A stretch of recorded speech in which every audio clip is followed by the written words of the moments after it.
I suppose, like, why are you here? Like, why are you doing this? Like, why do you do this? Is it because I know, like, you contacted me, you're like, hey, I think it was kind of like, was supposed to be 1 week, 1 day, and then obviously it turned into a different sort of a day as the day but like, why? Why are you doing this, Sam? Like, what makes you get up in the morning to want to do this? Like, why are you doing this? What keeps you going? Like, and can you say anything to anyone else to be like, this is what keeps me going, do that, or whatever? Yeah, so a lot of that is, derived from or originated from, like, I mean, it's my origin story in terms of like why I ran for office, which was because of my mother and her battle against cancer and the fight for access to healthcare, the fight for access to Medicaid and Medicare, which gave her a fighting shot, in which if she did not have that, she would have had 4 to 6 months and that would have been it. In which, as opposed to that, she had more than 3.5 years. But like a few months after she was diagnosed, Andy was given the sermon, Andy Stanley was given the sermon of what breaks your heart, right? You got to know what that is, because faith without deeds is dead, right? Love without action is just words. And so as I was wrestling with that question and also helping my mom get on chemo on a regular basis and adjusting to that new normal, for me, what broke my heart was knowing that there were hundreds of thousands of people in Georgia, in my home state, who had no health insurance whatsoever, in which if a crisis struck, right, they had no choice, no opportunity to continue to, be with their families, right? And so ultimately that's what compelled me to run for office, to make sure that every Georgian has access to healthcare. So I love that in your story, Andy Stanley is a little bit of a catalyst to your story of running for office. Yeah. Whether he likes it or not. So do you go to Andy Stanley's church? Did you go to his church? Yeah. Are you a member of his church? Not, I don't know, member. I went to Andy Stanley's church as a kid growing up. Okay. Like once my parents went to First Baptist Church of Atlanta with Charles Stanley when they first immigrated here. My mom was a church pianist and organist, and so we'd probably go to like 3-4 churches every Sunday, because she would play piano, play organ, and then, go to like First Baptist Church of Atlanta on Sundays and Wednesdays. And then once Andy started his church, then we started to go to North Point, when it was just like literally a gym. And so I've kind of grown up listening to Andy, preach the good word. Did you hear, I think it was October 1st. Somebody told me the date recently. Did you hear the speech that he did, where he talked about the unconditional conference and everything that happened? Yeah, that was powerful. Were you there for that? Did you? No. Did you hear it? Did you hear what he had to say? I heard his message about the conference. I didn't hear what he said at the conference. So you heard his message on Sunday about the conference? Yes. How did you feel? I felt great. I was just like, but it's probably been like 10 years since he's been publicly open to having gay people in the church, at the very least. Because as I'm thinking through it all, that might be Billy. Hold on. Billy? Hello? So as I was grappling and as I was coming of age and grappling with the truth of who I was, that conflicted with what I was taught, right? I felt like I had to be honest with myself. And so I turned my back on faith in my early 20s, right? And then, of course, I lost my own. Come on in. Good to see you. How you doing? Hey, very good. How are you? All right. Things much quieter now here. Yeah, I like it like this. I do too. It's good to see you. Thank you. But yeah, so, with the passing of my aunt, that's, when the first real big storm in life kind of hit me, in which you're forced to ask yourself the question, to whom can I turn to in this moment of need, in which you're angry, you're confused. Have a good evening. Take care now. You don't know how, like, what's the next step. Yeah, for sure. And so during that period of time, like, the only thing that gave me some sort of comfort and peace was faith the church. And so that kind of took me back around, in which I started going back to, North Point with Andy after a few years in which I was just like, whatever, right? And around that period of time, and I probably have notes somewhere, like he gave a message that was reaffirming of LGBTQ people. And again, this is like 10, 15 years ago, in which essentially we're all made in the image of God. We all fall short, right? But God's grace, Jesus' sacrifice, that is what makes us all righteous before God, not any action that we take ourselves. And certainly, there's nothing on heaven or on earth that can separate us from the love of our heavenly Creator. And so it was through the open arms, right, and the acceptance of who I was by the church that helped me start moving back toward faith, in which I still struggled with the hardship from the loss of my aunt, right, who was like a second mother to me. And I was still angry as to how, all that happened. Like at God? Like at God? Like you were angry at God? I was angry at God. I was angry at her. Right. Because she left her child behind, who again is, like a sister to me. But like in hindsight, I also recognize and realize now that, that was preparation for challenges to come. Right. In which, in December of 2014, so 10 years ago, my mother was diagnosed with terminal cancer. And a few days before she was diagnosed with terminal cancer, she got an eviction notice. Oh my God. Right? Oh my God. And so everything was kind of collapsing from within. It's too much. It was completely unexpected. She was working full time. And all we thought was kind of she went in for emergency procedure to remove a blockage, and then the doctor came out and said, we can't operate, your mom has stage 4 cancer. And so it struck all of us like a thunderbolt. But if not for having faced and persevered, the hardships from the loss of someone who was like a second mother to me, I don't think I could have been there for my mother in the way in which she needed me. Because I became a primary caretaker for like the first 6 months, right? Because I had just graduated, my 2 sisters were working full time. And so in the midst of all of that, again, as we were adjusting to a new normal, I was asked a question by, Andy, what breaks your heart? Know what that is, because that's God, telling you to do something about it, and then do something about it, right? So is this something that you did this?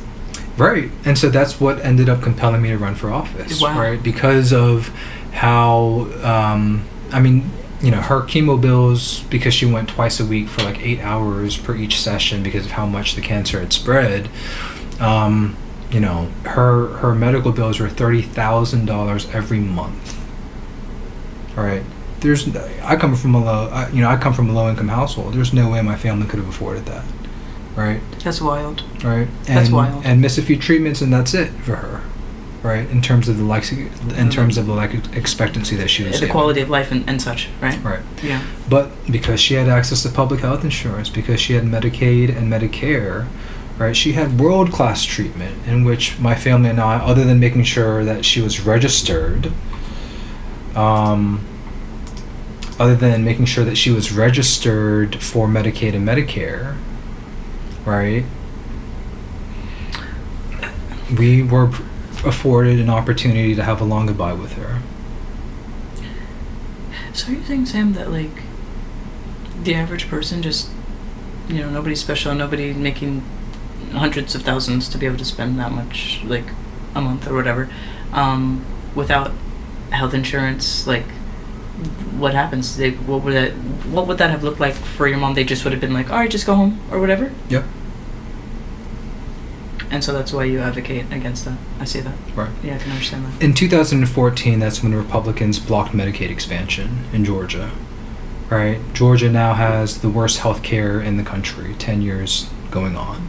Right? We have, I think, the third highest uninsured rate, population of Georgians who are like hard-working people. They work full-time, but they can't make enough money to afford health insurance. Third highest number.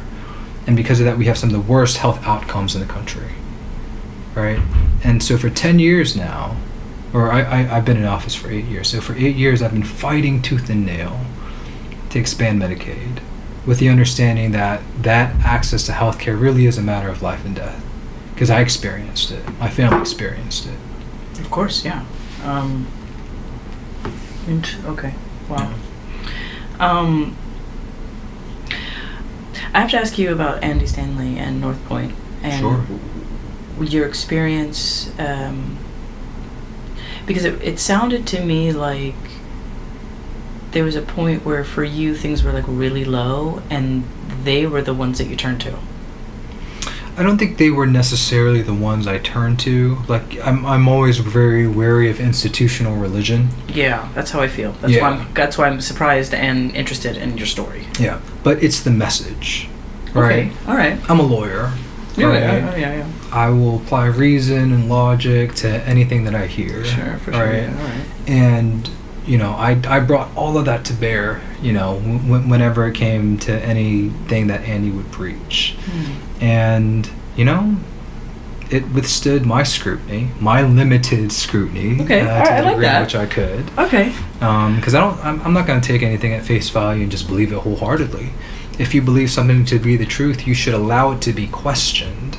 Because if it cannot withstand even man's scrutiny, how is that supposed to actually be the truth everlasting? Right? So, as I repeatedly, did that, I developed trust, right? In which Andy's not trying to build a following for himself, right? He is trying to lead people to what the faith is actually supposed to be. That's how you feel. Right? Okay. And so, for example, 2 paradigm shifts that, or at least 1 or 2 if I can remember both, but one is, as you stated during our Bible study meeting, what's the greatest commandment, along with follow me, but it is, to love your God with all your heart and to love your neighbor as yourself, right? There's a word "and" there, right? That conjunction. Yeah, for sure. And the way in which Andy described it is your devotion to God is measured by your devotion to man. Ooh. It's no longer how good am I before God, right? That's the paradigm shift of Jesus, is how well are you treating your fellow human being. Right? The standard is not love yourself as you want to be loved, right? As Andy would say. Sure. He would say it's, are you loving people unconditionally like Jesus loved you when you did not deserve it? You feel like he does that? You feel like he does that? Do you feel like that's what you're getting? That's what you got.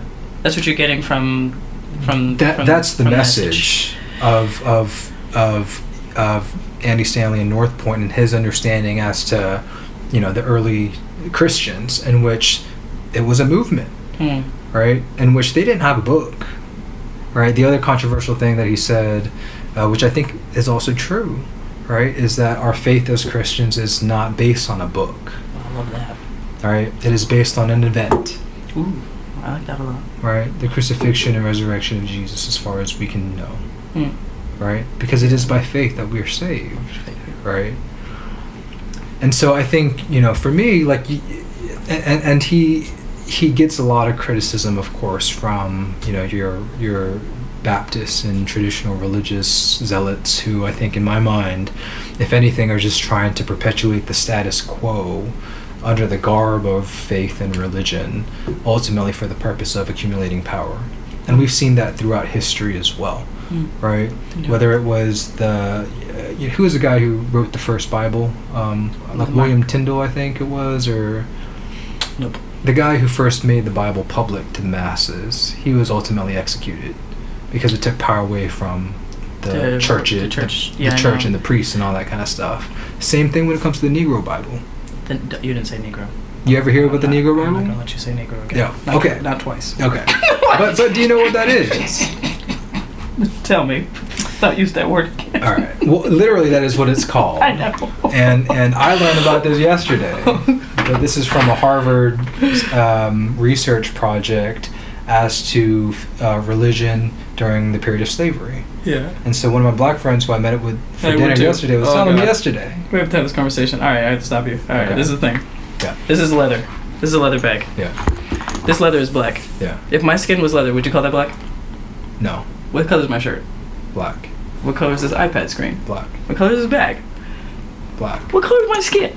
Not black? It's brown. It's brown. This is brown skin. Yeah. If my skin was leather, you'd call that brown. What do you want me to call it? I just. Do you prefer African American? No, because I'm not from Africa and I've never been to Africa. So what do you prefer? You know what? You can call me. I don't understand why my skin color has to come into qualifying like part of our conversation each time. I'll be honest with you, like. I don't think it needs to. But it does though in this country each time. I don't understand why. And then I have to correct people. I have to be like, my skin's not black. Yeah. I don't know. I would like to say brown if you don't mind. I would say brown. I'd be happy to say brown. Thank you. But anyways, you know, same thing when it comes to the Negro Bible. I know we can say it. I understand. Okay. I know. It hurt me the first time. It's sorry. It's just the whole thing. I know. No. Essentially, what was that? It was again to control slaves, in which it was just part and parcel, not the entire truth in the gospel, right? And so I think yet again we are struggling with that reality today when it comes to the acceptance of all of God's children and all of its diversity, right? And for example, the rainbow individuals, all the letters, and yeah, I hear you. And if I could be so honest as to tell you the truth, yeah, Sam, please. I've been to Andy Stanley Church. Excuse me, one time. Yeah. I've been there one time, and it was for that sermon. Yeah. That day, yeah. and it was because I was there with Rocky Raggio, the creator, director of 1946, the movie. She's one of my friends, and I said to her, I'm gonna take her to the. I was gonna drop her off at the airport, and she was like, "Hey, we're gonna go to church first. There's this whole thing that's gonna happen. It's a big thing. We're gonna go, da da da." So we go. I didn't know what I was getting myself into. I end up at Andy Stanley's church. I end up inside the little like theater room while he's there giving the speech that I asked you about. And I guess I was just kind of like, I was left feeling. I felt like there was a story there, and it was interesting that I was kind of there, and then I ended up sitting at this restaurant with like a lot of people who were like in Andy's inner circle and listening to like, Andy said this morning he was gonna say this, but he said that. And a lot of like, I talked to Andy after the first service, he said this, and then after the second service is that. So it's just when you said his name and then you said his name in conjunction with your story, I was like, whoa, not that we're talking about Andy Stanley again. I was like, this is wild. So here's some context, and just to be clear, like I don't know Andy Stanley personally, like I'm not trying to promote him in any way, but at least that's just, you know, he's helped guide my spiritual journey and helped clarify my faith, I think, for the positive. That's good. And I think he is, to the best of his ability, trying to stay grounded in what Christianity is supposed to be. That the sermon that you attended, my understanding, because I think out of context it can be a little weird, but I think after it was made public that, you know, he was having this conference for like kids with gay parents, right, at their church, in which, you know, in light of the politics around it, he started getting attacked like nothing else, right? And so that's what he was addressing in part and trying to make clear, like, we have always done this for many years, right? And that it is important for the church to start coming around because people are people. So I have a question for you, Sam. Yeah. So I agree with you because that's how I felt when I listened to it, and I could hear both sides of what he had to say in part and to a certain extent. Mm-hmm. However, you mentioned this thing about the church using the Bible as a control factor for people, like you rightly said, literally slaves obey your master. You know, you get the whole the whole thing, right? Do you think that has somehow come full circle where now they're using it to attack the pastors, where they're basically, what it felt like to me was him defending his own livelihood, him saying, please don't pull your children out of our school just because I love people the way Jesus tells me to love them. Yeah. Like, has it almost come like right back around in a way with humans sort of attacking? I don't necessarily think so, because I mean, it's been interesting, and I give him kudos for this. Like, he will hold his ground whether or not he loses people or not. Okay. Right? Like, for him, at least from what I've been able to see, it's not this whole, like, I need to continue to grow this massive behemoth in church so I can continue to make money.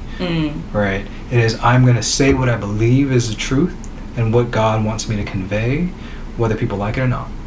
right? I think he is mindful of wanting to maintain his influence, right, over the area, like the metro Atlanta area, Right, which naturally. we know is also like leans kind of conservative, and so there's a balance there. Is particularly when it comes to some of the political rhetoric and matters. Like a week or two ago, like he gave this kind of fiery sermon of like, don't listen to those pastors, you know, who are saying like, who are telling you can only do what I say, right? Who are saying if you want to get rich, you got to follow me.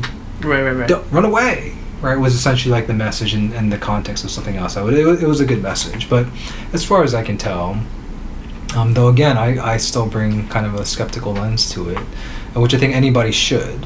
For sure. Especially for folks within the LGBTQ community who have been attacked by the church.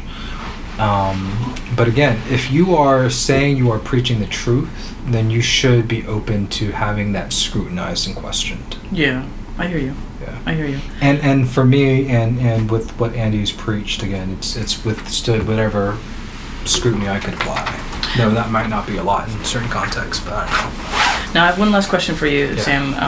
As I look up at this Georgia House District post here, so like I'm trying to understand how, and this is like Georgia State. Like I'm gonna just totally change topics. Sure, go for it. I'm trying to understand how Atlanta has like more of the people in it, and I can see the way the districts are cut up a little bit, which seems a little bit more fair. But also like, why we're not getting any money? Like, why are roads like? My concern is, I told you I was going to ride my bicycle here. It was like a 9-minute ride. I did not ride to here because I was like, that doesn't feel safe. And then there's some other things, and I'm like, as I've been out riding, I would really like to see the roads better and like more bicycles and less cars. Is there anything the state can do to help us with that in the city, or is that a city thing? Both. Right. Normally for roads and potholes and things of that nature, it is the city. But the state, you know, we have a $36 billion annual budget that we vote on every single year, right? So if I want some of that money to go to the city of Atlanta to fixing the infrastructure here and making it more biker friendly, how could I go about doing that? Elect Democrats up and down the ticket to flip the House. Why do I have to elect Democrats? Because they're the ones who do transportation or something? No. The entire state of Georgia right now is controlled by Republicans. Okay. Right, and with what we're seeing today with Trump and with MAGA, you know, it's not new, right? It is the old South trying to rise up again. All right. And we've seen that since Reconstruction. Okay. Right? It doesn't matter if you're a Republican or a Democrat, to put aside the political labels for a second, Yeah. right? Who's been in control of the state of Georgia since its founding? People with money White and men. light skin and White penises. White, straight men. Yeah. Right? For 200, 300 years, right? Especially in a state like Georgia. That continues today, right? You know, with some of my members who were recently elected in 2022, and when they came into the Capitol, you get transported back in time to the 1960s in terms of who's in charge, right? You don't see folks from the Metro Atlanta who represent Metro Atlanta in charge down here. It is rural Georgia that remains in charge of the state of Georgia. Okay, right there. How do we fix that? Right there. That part right there. How do we fix that? You gotta vote. The voting thing again. Okay. It's not for but people who, because like I see all these numbers. I don't understand. Yeah. So this is the Georgia House districts for 2023. Right. Right. Every 10 years, we go through redistricting. Okay. Based on the census. Okay. Right. What we saw during this past census was a decline in the white population. All right. Folks moving from rural Georgia to the metro area. Okay. So you're going to have more metro districts. Right. And you have more diverse people. Right. Okay. White population is shrinking. Brown population is staying. Thank you, Sam. I think it increased by like 5-10%, and then you saw a massive growth within the Asian and the Hispanic community over the past 10 years. Got it. Okay. Right? Okay. When you redraw the lines, which is required by the United States Constitution every 10 years after that census, these are constitutional requirements. Right. The purpose is supposed to reapportion where people live and to ensure that the districts reflect the people. Right. Right. What happened this year? Well, some, again, historical context is needed. The Voting Rights Act of 1965 put the state of Georgia and a lot of other southern states under a regime called pre-clearance. Because of poll taxes, all of that stuff, intimidation, right? Because of all of these practices that were violative of the Constitution and the right to vote, right? Georgia could not change any of its voting laws since 1965 without first getting it pre-cleared or approved by the United States Department of Justice. I'm confused slightly because I thought the governor, was it Ellis, got rid of the poll tax. Correct. But even if there was the poll tax, or even if the poll tax was gotten rid of, you had all these different mechanisms, right, that made it more difficult specifically for brown people to vote. Right. Got it. Asian people, we weren't able to be citizens until 1965. Literally, because of the Chinese Exclusion Act, right? And so you got to know your history in terms of, how we got to where we are today. Now, in the 2000s, the Supreme Court, gutted the Voting Rights Act of 1965. And so that removed the protection of pre-clearance going into this redistricting cycle. So for the first time since 1965, in 2022, the state of Georgia could redraw its entire maps, right? What happened? That's wild. Yeah, it's wild, but that's the history we're living in today, right? That's the fights that I'm in every single day when I'm down here. So this is the result? Well, what happened with the first map that they passed? It was struck down by a federal judge for diluting the black vote. At the brown vote, at the congressional, state senate, and the state house level. Right. In Gwinnett County, where I represent, they drew out the first black-brown woman in 200 years elected to a local office, right? And so this is the remedy map, that because they couldn't engage in racial gerrymandering, I was going to say gerrymandering, I was literally about to say that, or diluting the black vote, they engaged in partisan gerrymandering. And that's what this is right here. Yeah. And so these are the maps that we're going to be running on for this year.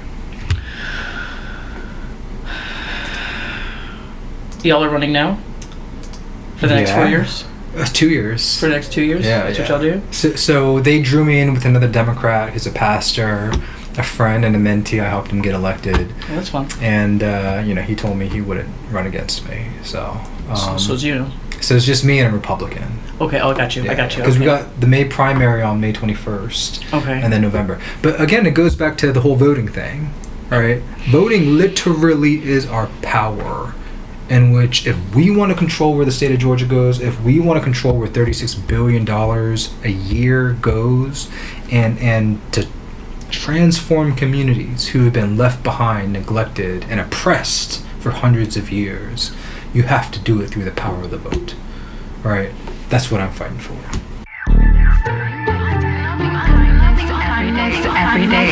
It's a little confusing, but at the same time, it's also like, Anyway, so this is going on the same time that I'm in Atlanta for our film festival presentation in Atlanta, and you're there at the thing, and I'm like, I just went to the conference the day before. I'm telling you about it after we see the movie at the film festival, and I'm like, yeah, and tomorrow Stanley is supposed to be giving this historical sermon.